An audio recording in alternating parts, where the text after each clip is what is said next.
feel. It's turning us into radio's equivalent of this famous news presenter. I want you to get up right now and go to the window, open it, and stick your head out and yell, "I'm as mad as hell, and I'm not going to take this anymore!" That's Peter Finch losing it on the 1976 film Network. Are you also shouting at the sun this morning? And is there anything that can help us calm down?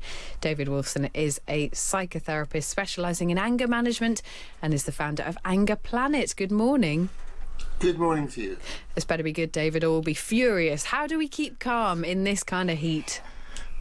It's a good question. And let me just start off by saying there are so many stereotypes about anger, and certainly the one you just played back from Peter Finch is one of them. And they're funny, but anger has a very bad reputation, and I think part of my work is try to undo that bad reputation. Look, it's very simple. What happens in heat is that the nervous system becomes more activated. We as humans have a body which is a system which seeks to operate in an ideal condition. In that ideal condition, the preferred operating temperature, if you like, is about 37 degrees. In England, it's probably a little bit lower than that on a good day. And so when the external conditions don't match what our body needs to operate in the accustomed way, we start to experience more stress. And heat becomes a biological stressor. And the body responds by increasing the activity in the systems which want to create stability within us. Our body seeks a condition called homeostasis, which is level, constant pulsation and functioning. And heat, especially this kind of heat that we're experiencing at the moment, just throws us completely out of kilter. And so it doesn't create anger, but it sets the conditions, because we're more unstable, for anger and whatever else is going on to emerge. OK, so how do we deal with it then? How do we prevent ourselves from going off the deep end, say, if we trip over a balled up sock or two when we come home from work? What can we do about it?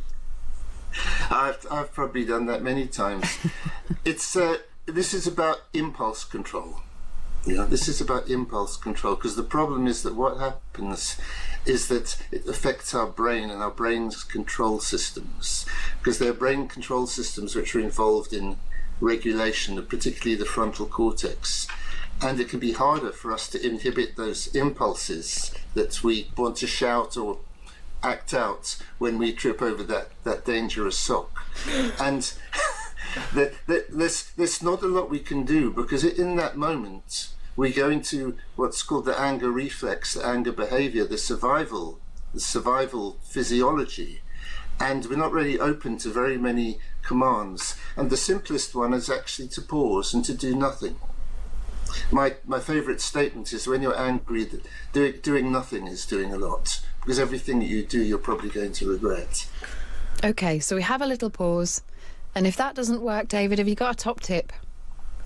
The top tip is, well, I've got hundreds of tips. It's always best to get out of the battle zone and just to walk away from the situation and say to yourself, in 5 minutes' time, this really isn't going to matter, because we're very easily triggered by very small things that just aren't going to matter. It's a very good suggestion. Take a beat, maybe go and have a mini milk. David, thank you very much. Great to have you. My pleasure. That's David Woolfson there, a psychotherapist who specialises in anger management. Having a mini milk